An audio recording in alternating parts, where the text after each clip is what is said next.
Hey, today we continue with our series titled Of the Kingdom. We're spending the whole year walking through the book of Matthew. And if you've been following your guides, of which I really hope that you do, today we're going to take a significant jump. We've, for the last 4 weeks, have managed to get all the way to Matthew chapter 4. And today we're actually going to jump all the way to Matthew chapter 17. And I want to make it clear to you why we're going to do that. Last week, Wednesday, was the beginning of Lent, Ash Wednesday. It is the period of time where we look towards the journey towards Easter, rather. And so this is called Lent. It's a moment where we pray. For some people, they might even fast, but also for others, it might even be a time of giving up a few things. And all of this is meant to get our hearts and our minds ready for the cross and resurrection. So what we did is that we're jumping from Matthew 4, going all the way to Matthew chapter 17. And this is where we have the first prediction of Jesus telling people that he's going to die. And so we're going to go from Matthew chapter 17 all the way to Matthew 28 on Resurrection Sunday. And then straight after that, we're going to come back to Matthew 5 and begin to plow through the Sermon on the Mount, the Beatitudes, and go all the way until the end of the year. And so that's why we are doing that. But I'm sure the majority of you, as much as that information was helpful, what you want to know is whether or not this is our last Sunday in the building. Let me tell you, if you weren't here last week, let me kind of update you what's happening. We got a letter about a week and a half ago that this venue essentially was not properly zoned for churches, which means we have to find a building. And they told us we've got one Sunday left, which is this one. Welcome to that Sunday. And so this week has been one of the most fascinating weeks in the last 6 years of Every Nation. I have never received so many calls from y'all. Like Monday, Tuesday, guys were calling me. Guys who never call me. Guys I don't even know they had my number. Calling me, finding out how I'm doing. One guy called me, started speaking about the building, ended up confessing that he has a girlfriend. It was a mess. People were calling me. They were at their school, telling their school, we need a church and it must be our church. We must have a church in this building. People emailing their friends, sending all kinds. I'm being CC'd in so many emails. It's been crazy. It's been amazing. I've loved every moment of it. Even on the staff, dreaming and thinking about what God can do. There's a part of me that is deeply excited that we might not have a venue. It really is. There's something about it that I'm like, Lord, I can't help but sense you. I can't help but feel that there's something you want to do that we couldn't do ourselves. This idea of praying that God will build his church, but surrendering to the way he does it.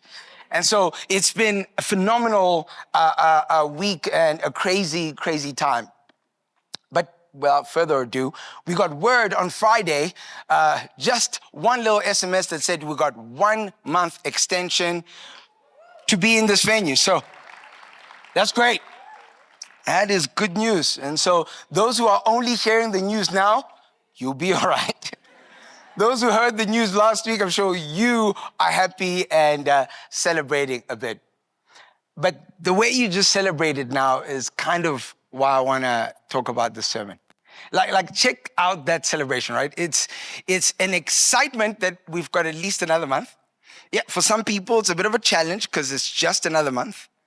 But you know what happens whenever these things happen? There is a part of us that, as much as in the week past, we were up, ready for action, excited, felt a sense of faith to trust God for something. That the idea that we've got another month tends to create this settling. Like, okay, cool. You know what? At least this is enough time for competent staff members that we pay. Just want to say that just in case you think you pay me. All right. For competent staff members that we pay to work out some competent solution to this problem, and we begin to quietly settle a little bit. Whilst this week there was fire and passion, the next week we can relax. We can change up the tempo. We can almost go back to normal. It is why today I want to share this message with you, and I want to title it very simply, The Really Bad Habits of Really Good Christians. I want to talk to you today. I'm not talking to bad Christians today. If you're one of those, take a break today. Relax, calm down. Today's not for you. If you're here, you're not saved, you're still trying to figure out whether you're going to do this Jesus thing, it's a good Sunday to chill and observe and criticize other Christians. I want to speak to good Christians today, really good ones. Those of you who do right things and think you do right things. That's what I want to speak to. I want to share a message to me, to you, about really bad habits of really good Christians. You have your Bible, Matthew chapter 17. We're going to read from verse 1 to verse 8.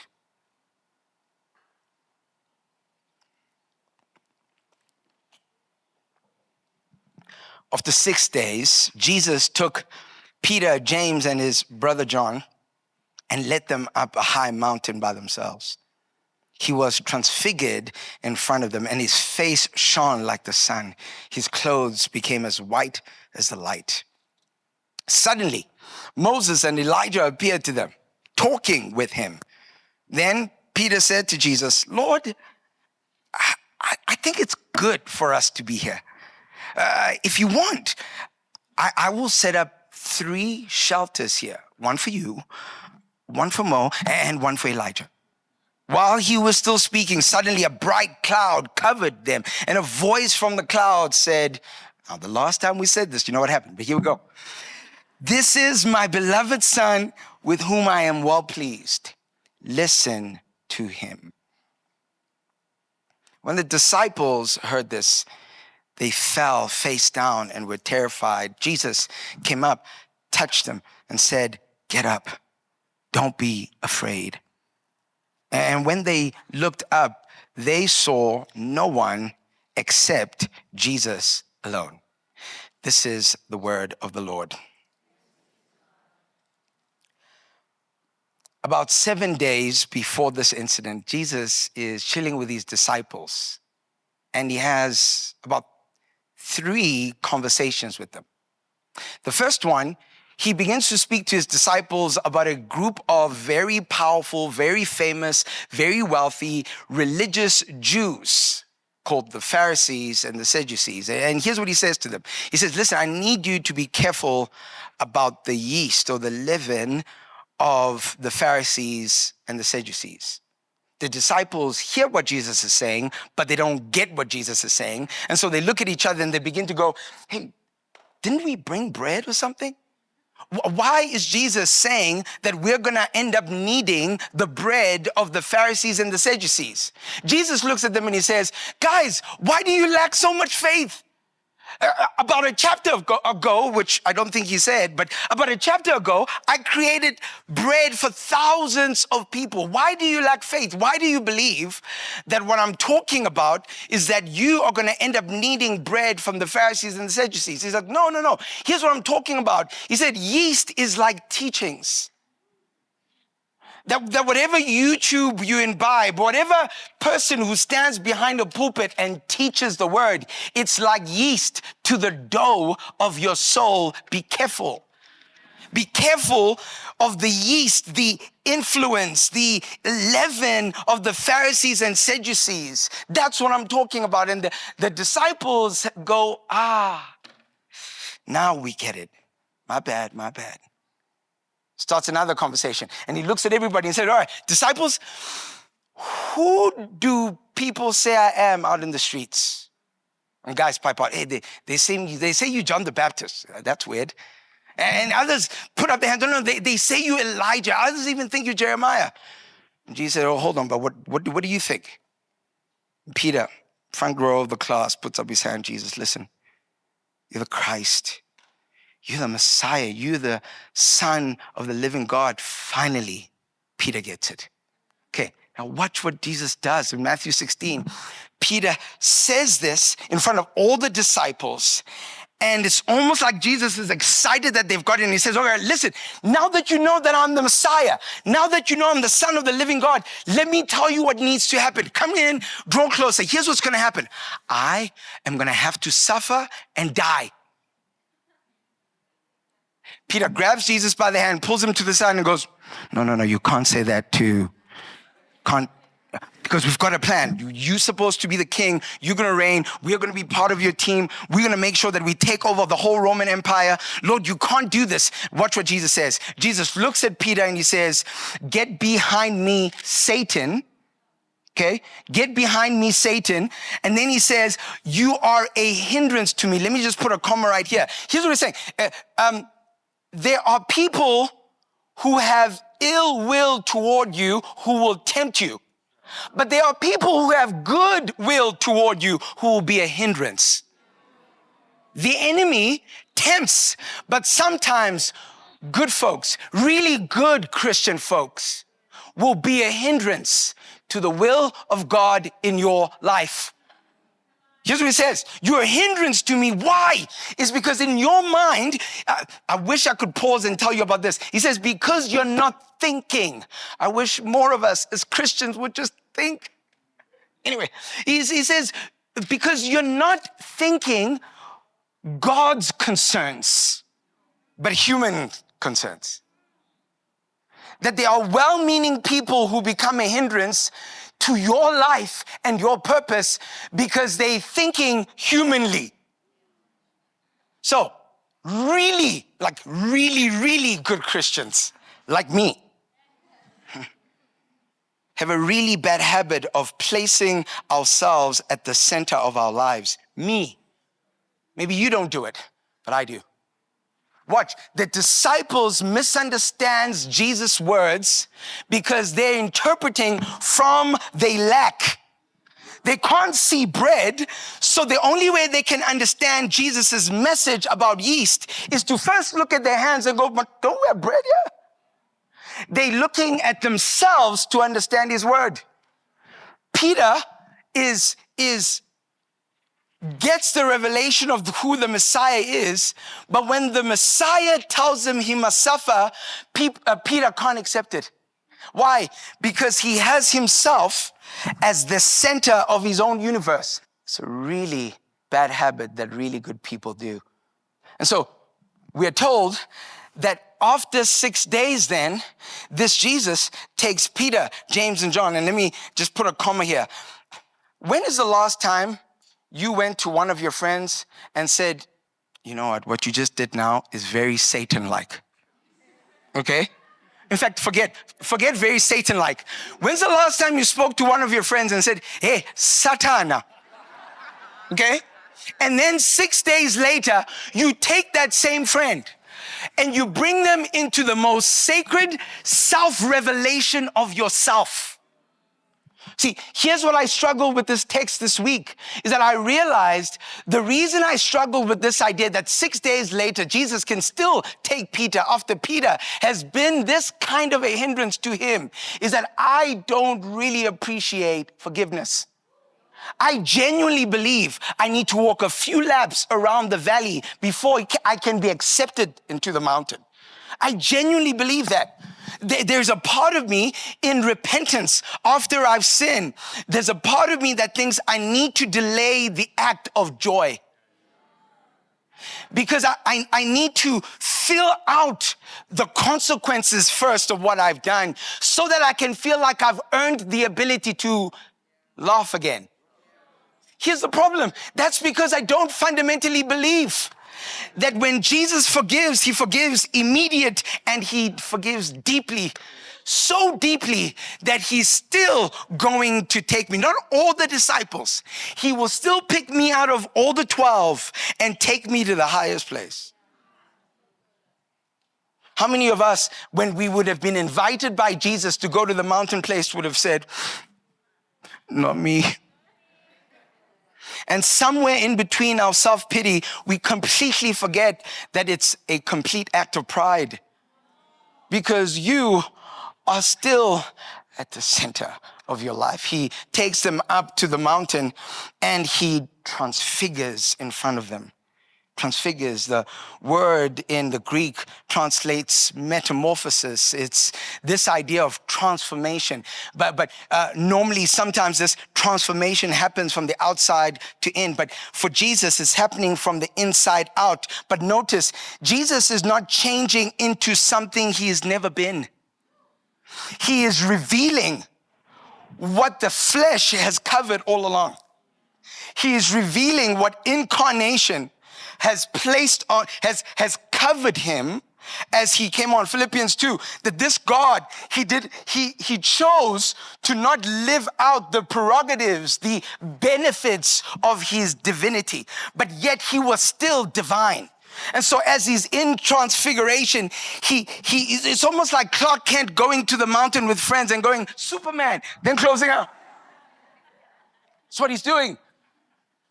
He reveals who he is. And here's how it describes it. His face shines like the sun, and his clothes are like white as the light. Remember, Matthew is writing to a bunch of Jews, and he's trying to help the Jews understand that Jesus is the Messiah. And so Matthew continuously uses pictures from the Old Testament, very much pictures of Moses, to help the Jewish people go, this is the guy that Moses has been talking about.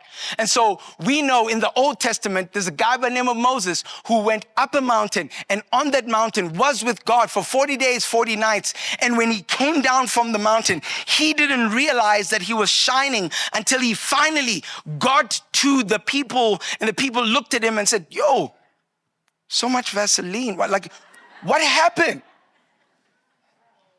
And he realizes, oh my word, the glory of God has shone on me so much that it's now reflecting off of me, and people can see it. Now watch. Moses shone like the moon. He reflected the glory. Jesus shines like the sun. Get me today. Jesus is not reflecting glory. Jesus is the glory. He shines like the sun because he is the original source of the glory. You see, the problem with having you at the center of your life is that you then have to determine, if you are at the center of your life, what are you reflecting? Because if you are made to be image bearers, the center of your life must be the glory so that you can actually reflect, image the glory. But if you are at the seat of your life, the highest seat of your life, what are you reflecting? It says his clothes became as white as light. And the translators here were struggling to figure out how to translate this, because if you get it in the Greek, what it's saying is that his clothes were like lightning. And we know this, that clothes in the Bible don't speak of fashion, they speak of function. Jesus's clothes are now reflecting to those who are there what his function is going to be. He is going to function as light. John, who's there, ends up writing in John chapter 1, there is a light that came, and the light shone, but the people in the place where the light was rejected the light because they loved darkness. You're not at the center, and if you are, you can't reflect glory. The one who's at the center is this one who emanates the original glory, whose function is to be the light that must be reflected. He must be at the center. So how will you know if you are at the center of your life except for Jesus? And how do you actually deal with it? Here's what Matthew tells us as we're trying to figure out what to do. Let me actually go to Luke. Luke chapter 6, verse 46. Jesus says these words, "Why do you call me Lord, Lord, and do not do what I say?" Okay, the word Lord is the word kurios. In Greek, it means master, owner, controller. The word was used a lot to refer to landowners. How many of you are landowners? Okay, you won't put up your hand because you don't want to see that. You have money. Landowners, all right? And so imagine that you are a landowner with a huge estate, and most likely you would have servants in your estate. The assumption is this, is that we are servants in someone's property. And then all of a sudden, when we gave our lives to Christ, the master of the property we live in, changed. And the master became Jesus. And so the person we kept speaking to, Lord, Lord, was him. So here's what he's saying. Why are you in my estate? And when I tell you to clean the barn, you don't listen to me. Why, when you claim that I'm your Lord, when you claim that I'm your landlord, and you are dwelling in my place, why is it that when I speak to you, you still choose to do what you want to do? Put simply, why is it that we want the kingdom without the king? It's because we want his kingdom and we want to be the king in his kingdom. I want to have access to what you've promised, but I want to be the policymaker. I want to rule, and I want to be able to call on you when I hit a rough spot so that the roles change, that you serve me. And when I say the barn is dirty, you clean the barn.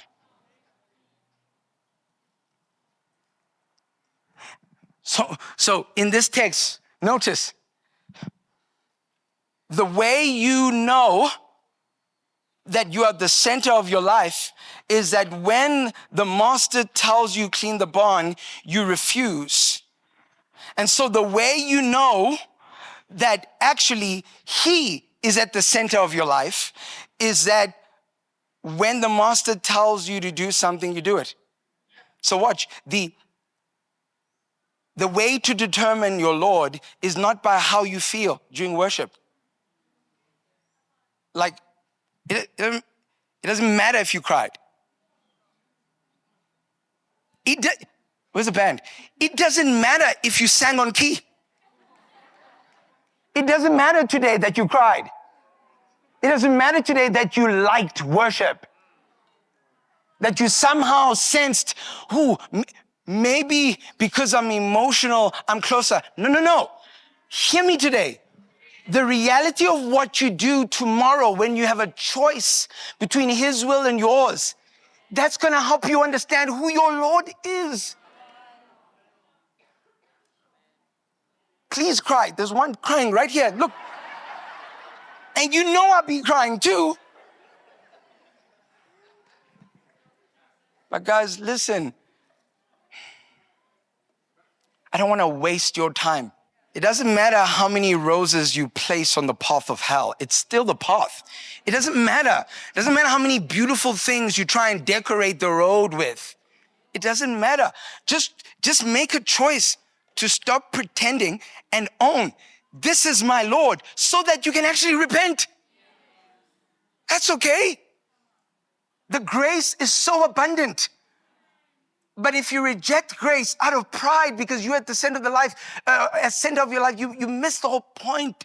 Hear me today. He's at the center. And if you're at the center, you struggle to say yes. Now, truth be told, most of us struggle to say yes because doing God's will is not easy anyway. But what I'm talking about is when we fail to realize we don't own this estate. We're not the master of this estate. And the master can tell me what to do. And I trust the master enough to know if I do what the master says, it will be for my good. Are we good? Really, really good Christians. Baba, you as well. Really good Christians have a really bad habit of avoiding cloud interruptions. Read verse 3. Suddenly, Moses and Elijah appeared to them talking with him. Now, let me have another pause here and let's speak about ancestors and venerating ancestors. Moses and Elijah appear.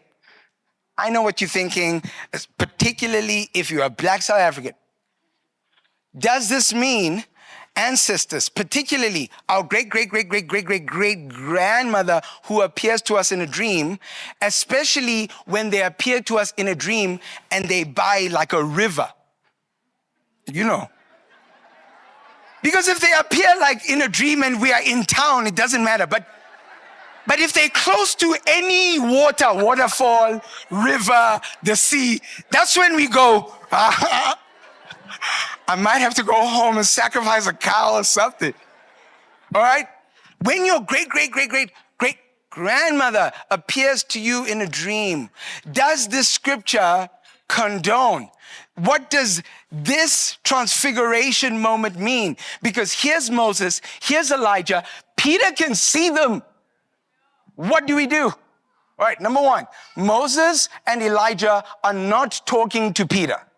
Let's start there. They're talking to Jesus. Moses represents the law in the Old Testament. Elijah represents the prophets in the Old Testament. We are told in the New Testament, this guy's recording, yes, just wait.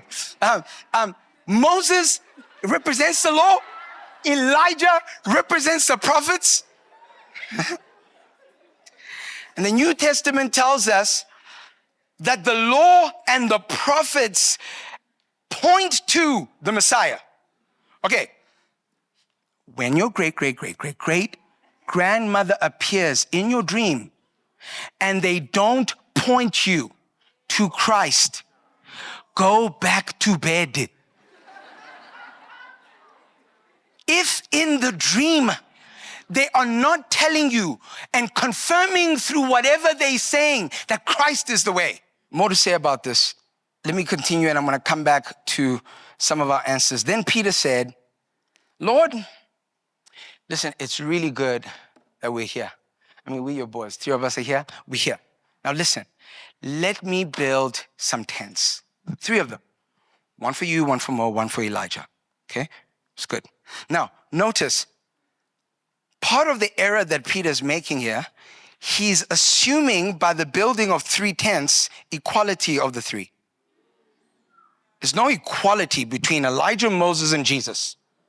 There's no equality. Elijah knows that. Moses knows that. Jesus knows that. Peter doesn't. He wants to create what was told in the New Testament, places, tabernacles that allow what he deems to be sacred to themselves as Jewish people, allows them to house the sacredness. Now, listen, we might be engaging you about African spirituality, but please don't let our white friends be left out to dry. They got problems. If you want to build a tent out here for Jesus, and then you want to build another tent out here for African spirituality, then you want to build another tent out here on Western ideologies that have made you so crazily woke to the point of this text doesn't matter anymore. I mean that. You can't have more compassion than Jesus. Stop it. If Jesus says that is wrong, there's no amount of greater compassion you can have than the Creator. Come on. If you become more woke than Jesus, you gotta repent. Now put that on camera.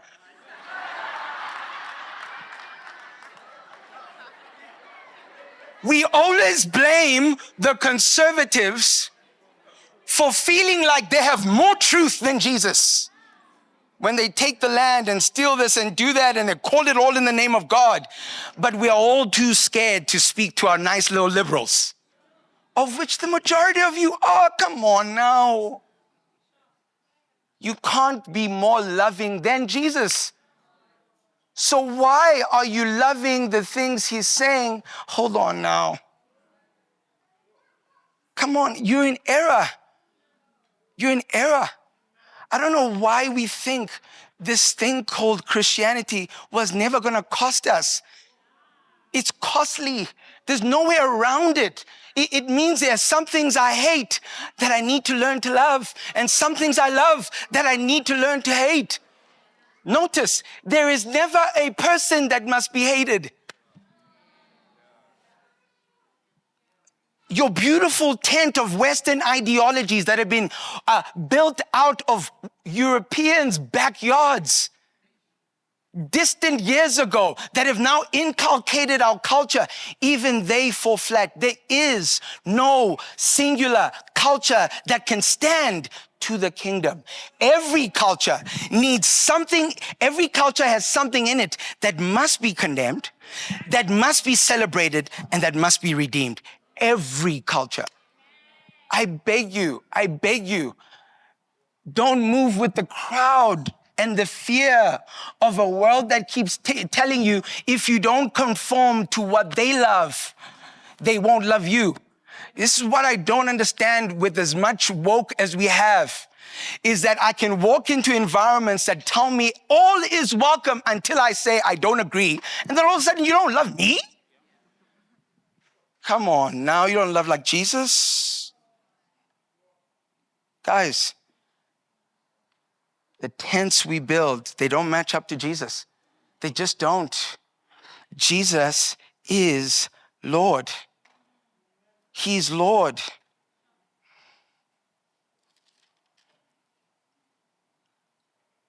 All right. While he was still speaking, suddenly a bright cloud covered all of them.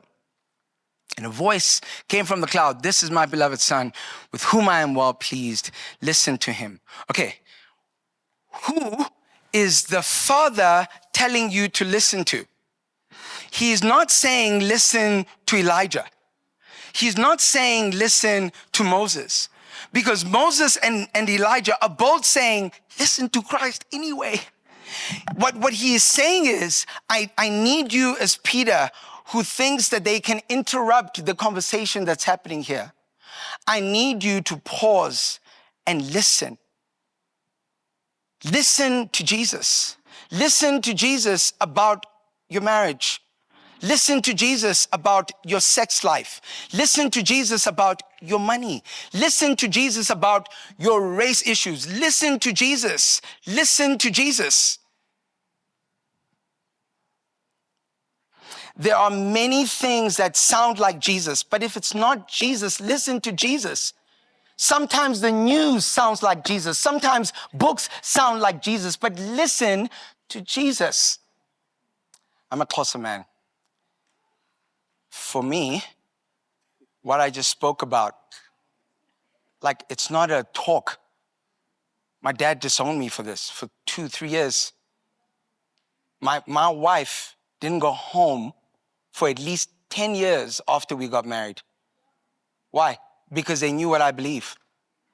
Guys, you're gonna pay a cost, baby. I beg you, like just pay it. There's no way, I promise you there's no way around this. There's no way around this. It is good for you and it's coming to you, pay the cost. Okay, lastly, verse 6. So, really good Christians have the bad habit. Oh, in fact, can I finish off the point I just made by saying one thing quickly? Bless you. Okay, so the way we avoid cloud interruptions is that we live lives that are distracted and busy. The way you receive a cloud interruption is by listening, creating time to listen to Jesus. Some of you are way too busy to be interrupted by the Spirit. You're way too distracted to be interrupted by the Spirit. Listen to Jesus. And this helps us. If you feel like your life has not been interrupted by him, here's some of the things you can do. The last part of Matthew chapter 16 tells us that Jesus has his third conversation with the disciples, and here's what he says. He says, then Jesus said to the disciples, if anyone wants to follow after me, let him deny himself, take up the cross and follow me. For whoever wants to save his life will lose it, and whoever loses his life because of me will find it, okay? Here's the picture that Jesus is giving. This is going to help you understand if you're one of those who have built the kind of life that avoids cloud interruption.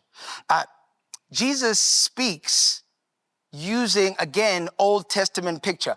In the Old Testament, out in the wilderness, whenever the people of Israel were following, they were following the what? The cloud, right? They were following the cloud. And every time the cloud moved, not only did they have to follow the cloud, but they had to pick up the tents, their own tents, and the tent, the tabernacle, where the presence of God was. They had to pick up the tents, carry them, and follow. The idea throughout the Bible is that maturing believers carry stuff. And so you get to the New Testament, and Peter wants to build tents. Jesus says, we don't carry tents anymore. You're going to have to pick up your cross. You're going to have to pick up your cross. Okay, so here's what you're going to do. You're going to pick up your cross, and this is going to allow you to follow. And then he expounds on this. Here's what it means to pick up your cross. It's to deny yourself. So Jesus knows that there are desires in your heart, really good Christians' hearts, that don't want what Jesus wants for them. And he's saying, I get that. That's fine. Now, here's an opportunity to take up your cross. Tell yourself, no. This is what it looks like to follow me, is to listen to the will of God, being aware of the will that you want, and then choosing to speak to yourself and deny what you want. If you do that, you are following. And then he expounds even further. He says, those of you who decide that you're going to build tents around things that you want to preserve, you're going to lose those things eternally. But those of you who are willing to let go and not have tents around those things, but instead are willing to trust me with those things, you will not just gain things, you will gain life and life eternally. Choose. Choose. If you try to save something, you're going to lose it. But if you lose it because of me, you'll find it. Like, what a crazy equation for life.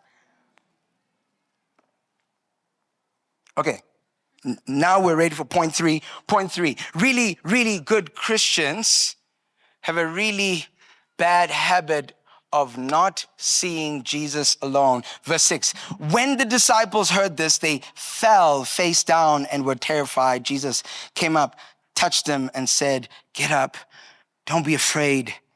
And when they looked up, they saw no one except Jesus alone. Why is it that I, maybe even you, struggle to see Jesus alone?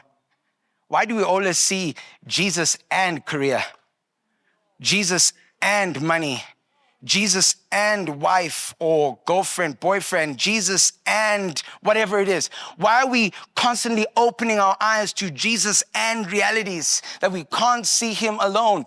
Here's why, is because we don't fall down anymore with terror. Guys, when is the last time God spoke to you and it hit you so much that deep down inside, you know, that feeling that starts from your stomach and it almost feels like it ends right here by your throat?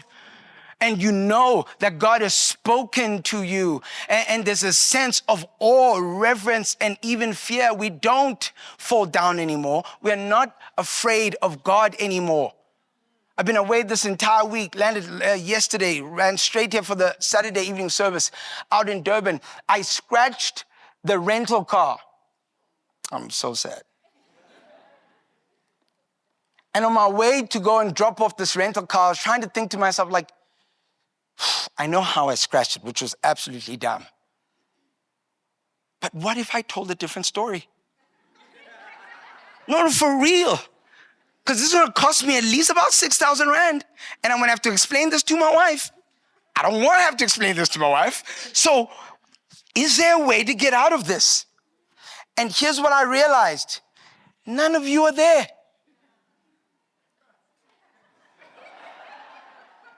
I can do this, and y'all will never know.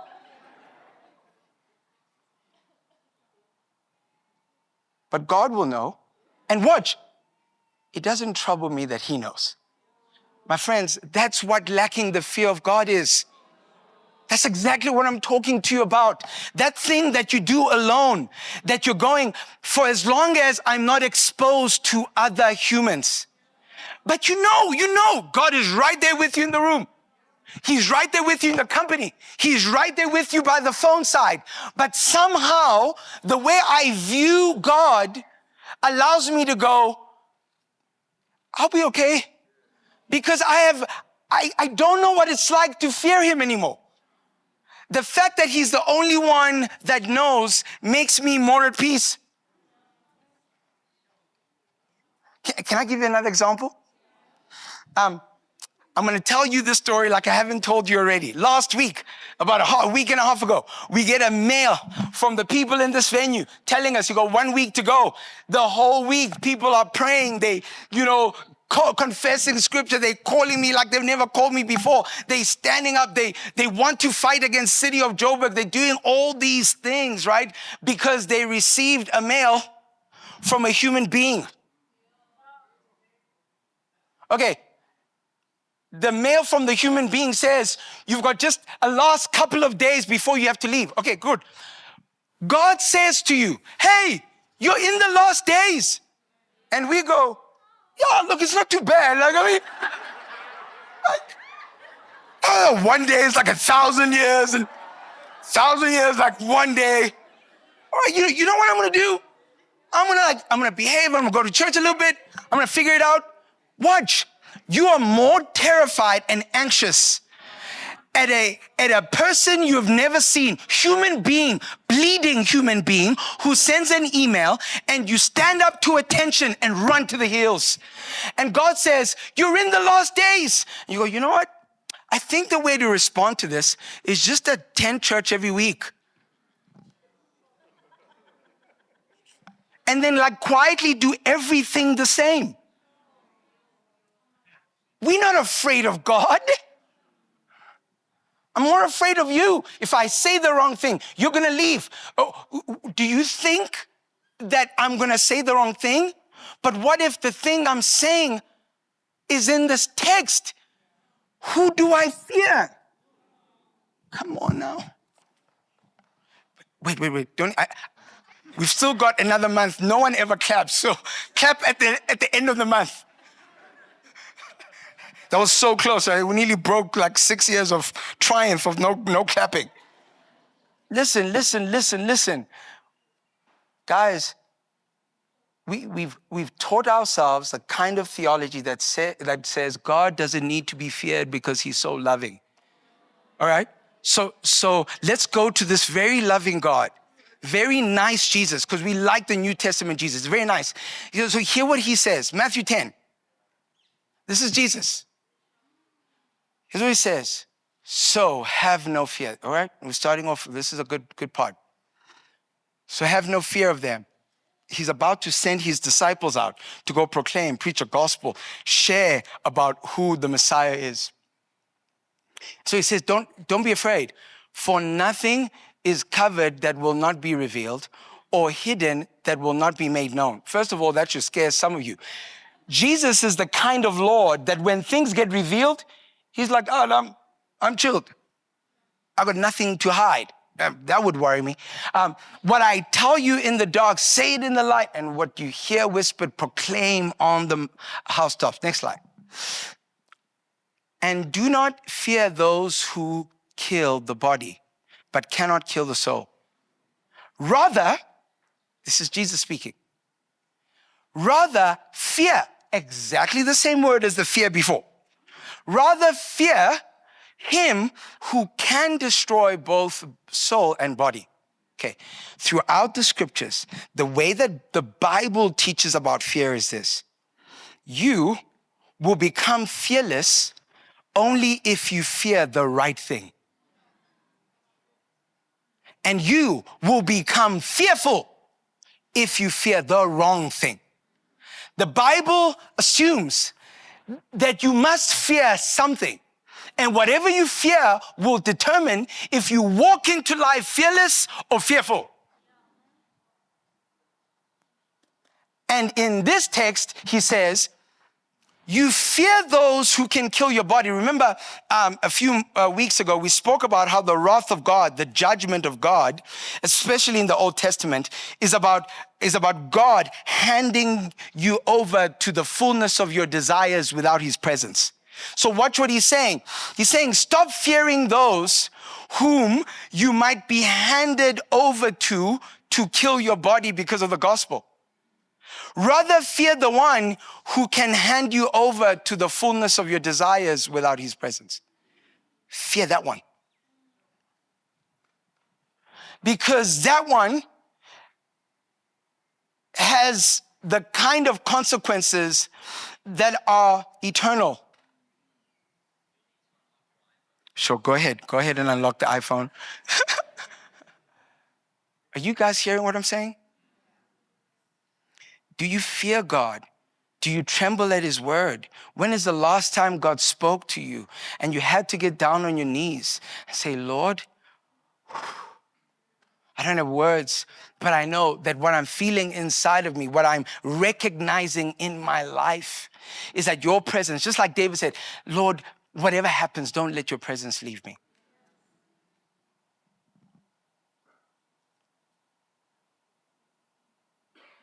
Let me say this. Let's say the things you've been praying for, you got, like all of them. And think about them. When you get all of them, would you still be able to recognize if the Lord left? Just I want you to think about it. Like, can we have a church service that feels good, but is presenceless? And would we be able, in the midst of the service, to go, just stop for a moment? Like something is off. Normally what we recognize is, the piano player, the singer. Just think about it.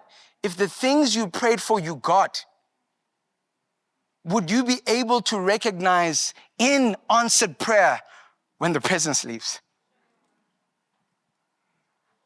Guys, I don't know we would. Like, I don't know if we've built the kind of life that's so regularly aware of the presence that we would know when it's gone. I think we tend to determine the presence by how we feel and what we get.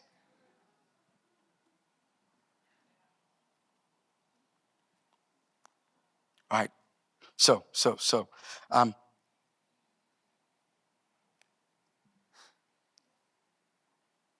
one of the reasons I know we struggle to fear God is the way in which we interpret and see his words. Let me give you a few quotes here. Number one, you don't see Jesus alone. You see him with add-ons. You don't see Jesus alone when his words are wise but not sovereign. Okay, like, that's wise, but it's not sovereign. All right, next one. You don't see Jesus alone when his teachings are good but not final. Like, he has a grasp of Jewish issues. He doesn't really know what we're going through as Africans. And so, you know what? These words are good, but I need to add a few things because contextually things have changed and we're less archaic than what we used to be. So let's add some stuff on. His words aren't final to me. I need to add something because of context.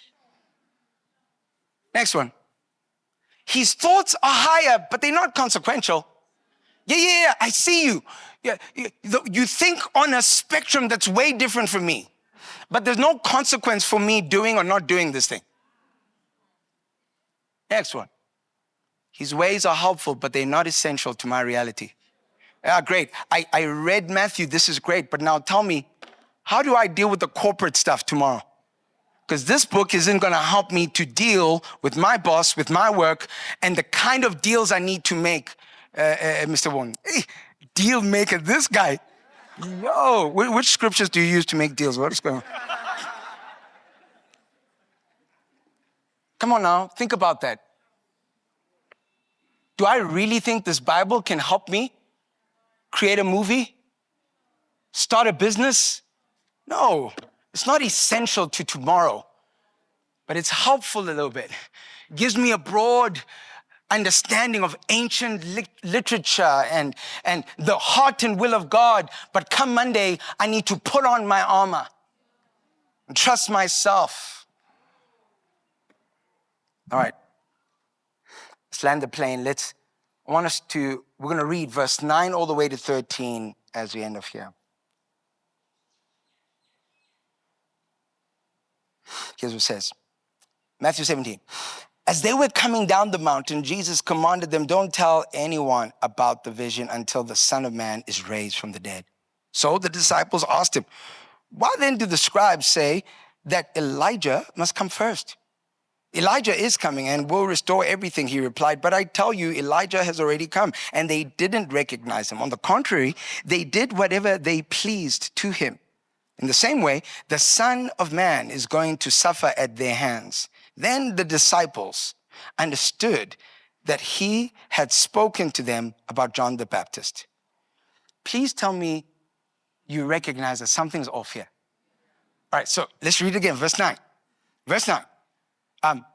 Jesus says to them, don't tell anyone about the vision until the Son of Man is raised from the dead. The immediate response is, can we talk about Elijah though? Okay, he just told them, don't tell anyone until the Son of Man is raised from the dead. All right, their question is, help us understand this stuff about Elijah and what the scribes say. Okay, then they continue. Where am I? Then they continue. No, I'm in Matthew 17. There we go.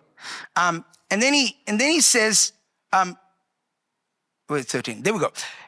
He tells them that I tell you, Elijah has already come, and they didn't recognize him. On the contrary, they did whatever they pleased to him. In the same way, the Son of Man is going to suffer at their hands. And then the response is the disciples understood. He's talking about John. Watch. Peter, James, and John have gone up the mountain. They've seen Jesus transfigured, and they still don't get it. Like, I know you believe if you just saw glory, you would get it. If God just appeared, if you just got that breakthrough, you would obey. They see the reality of what people in the Old Testament would have died if they saw it. And even after that, they can't help but ignore what Jesus is saying and center in on what is comfortable and what they want and what they like.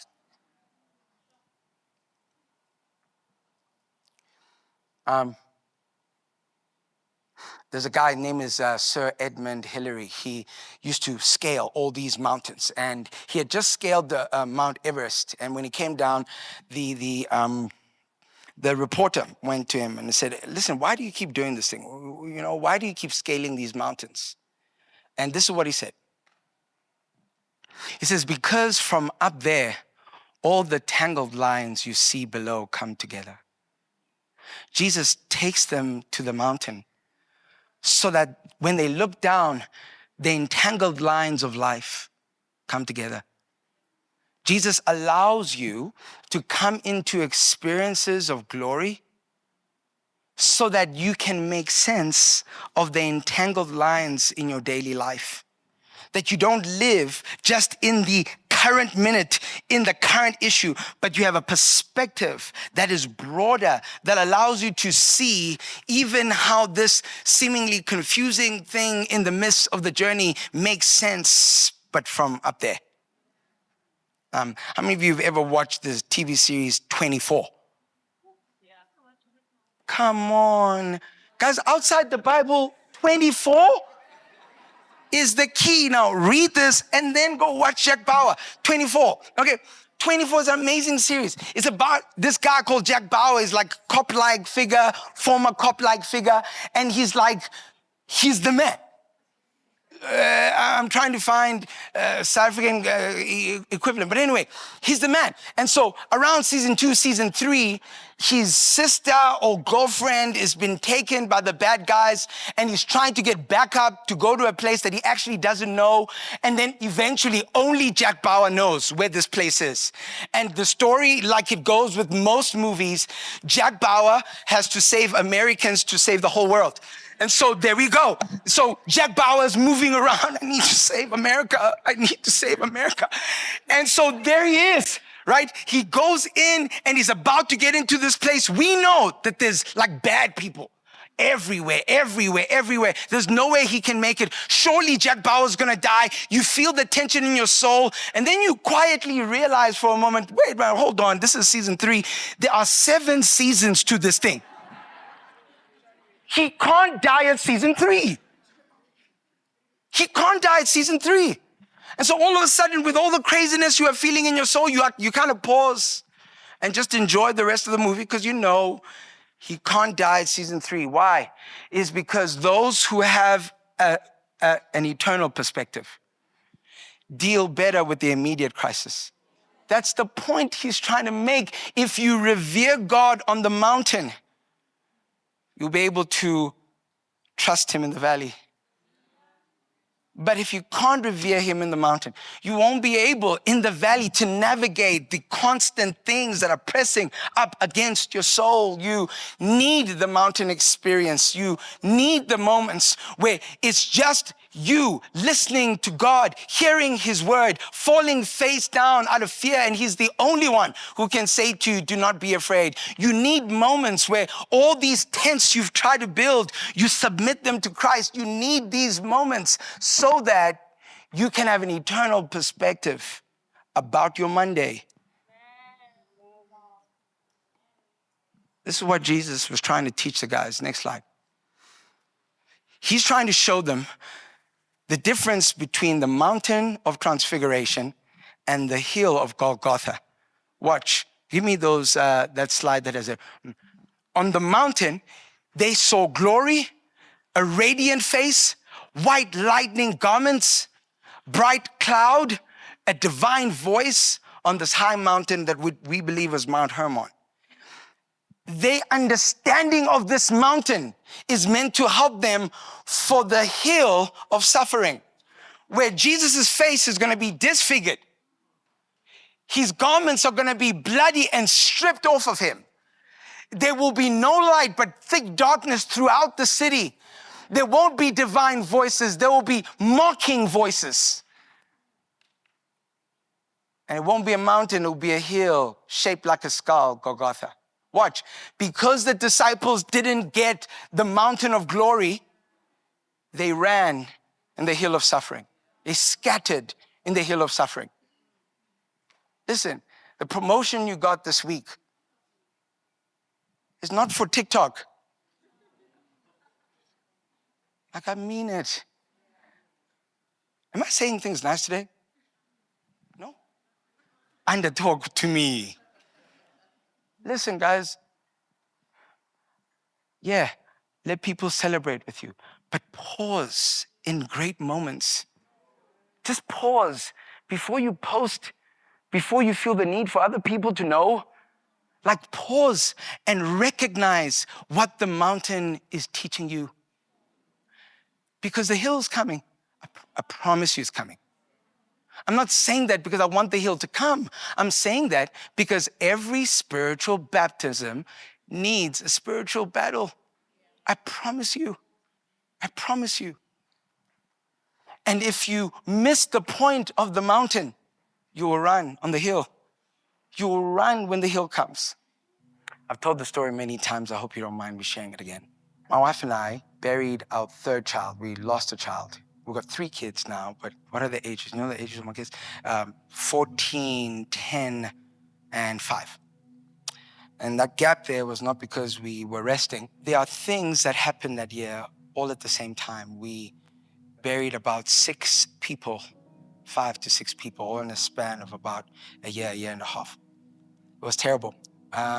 It was arguably the only time in our marriage that my wife and I sat down across a table And we said, like, I'm too stubborn to divorce you. I really am. And she said similar to me. We weren't getting each other. There's too much pain. And we didn't know. We didn't know if we're going to make it. We didn't know how it's going to work. It was like, you walk into a room and there's no aircon, but it's cold. It's not because you hate each other. You just don't know what to say. There's pain, but also there's anger. And I don't always know whether you deserve it or I deserve it. But what I do know, you and I can't seem to jump over this hurdle. And it's easier to just be quiet. It's easier to create a new rhythm where I quietly seem to have more work outside of home. I remember as we're navigating, speaking to people, allowing people to speak into our lives, I remember we called my dad and my mom. Now, my dad and my mom, things like therapy and stuff, they're like, hey, what is that? And so my dad said, hey, I know you guys are mourning. Now, I'm not giving this advice to you, okay? It's just what my dad said to me. And he said to me and Marsh, he said, I know you're sad, but stop now. He said, because you got these 2 kids who need you. Like in the pain, we had forgotten the gifts. We stopped remembering that in our loss, we had already been given. It doesn't make the loss easier to deal with. No, the loss is painful, but it puts the loss in context. And you need to remember the moments where God gives. You do.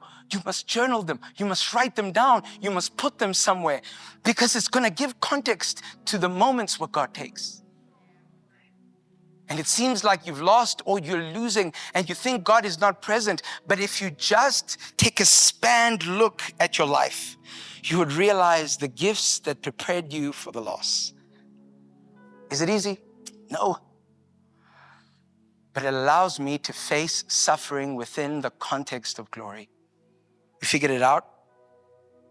And 1.5 years later, we planted this church.